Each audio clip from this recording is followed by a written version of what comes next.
मंत्रालयाच्या control room मध्ये एसीबीचं पथक पोहोचलेलं आहे। सध्याच्या घडीची मोठी बातमी आपण पाहतोय। मंत्रालयाच्या कंट्रोल रूम मध्ये एसीबीचं पथक पोहोचलेलं आहे आणि संपूर्ण माहिती जाणून घेतात आहे। तक्रारदाराला एसीबीचं पथक घेऊन मंत्रालयातल्या कंट्रोल रूम मध्ये पोहोचलेलं आहे।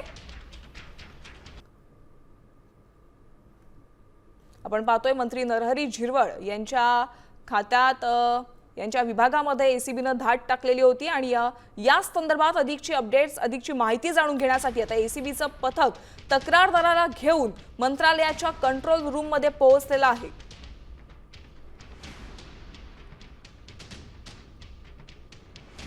काही दिवसांपूर्वी मंत्री नरहरी झिरवळ यांच्या विभागामध्ये एसीबीने धाड टाकलेली होती आणि या संदर्भात अधिकचे अपडेट जाणून घेऊयात विशाल सावने यांच्याकडून। विशाल, मंत्रालयाच्या कंट्रोल रूम मध्ये आता एसीबीचं पथक पोहोचलेलं आहे।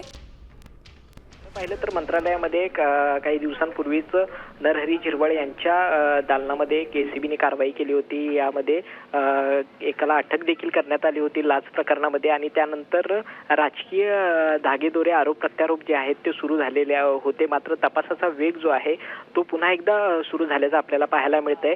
त्या दिवशी नेमकं काय घडलं होतं हे पाहण्यासाठी आता पुन्हा एकदा तपास करण्यासाठी एसीबीचं पथक जे आहे ते मंत्रालयामध्ये पोहोचलेलं आहे। एसीबीचं पथक जे आहे ते सध्या कंट्रोल रूम मध्ये आहे। त्याचबरोबर ज्या ठिकाणी ही कारवाई करण्यात आली होती तिथला देखील आढावा घेतला जाणार असल्याची माहिती जी आहे ती आपल्याला मिळत आहे आणि त्यावेळेस त्या ठिकाणी कोण होतं यांचे देखील जबाब नोंदवला जाऊ शकतो अशी शक्यता जी आहे ती देखील वर्तवण्यात येते। नक्कीच विशाल, धन्यवाद या सविस्तर माहितीसाठी। आपण पाहतोय मंत्रालय कंट्रोल रूम मध्ये आता एसीबीचं पथक दाखल झालेलं आहे आणि या संपूर्ण जी घटना होती जी लाचखोरी संदर्भातलं हे प्रकरण होतं त्या संदर्भात आता अधिकचा तपास एसीबी कडून सुरू झालेला आहे।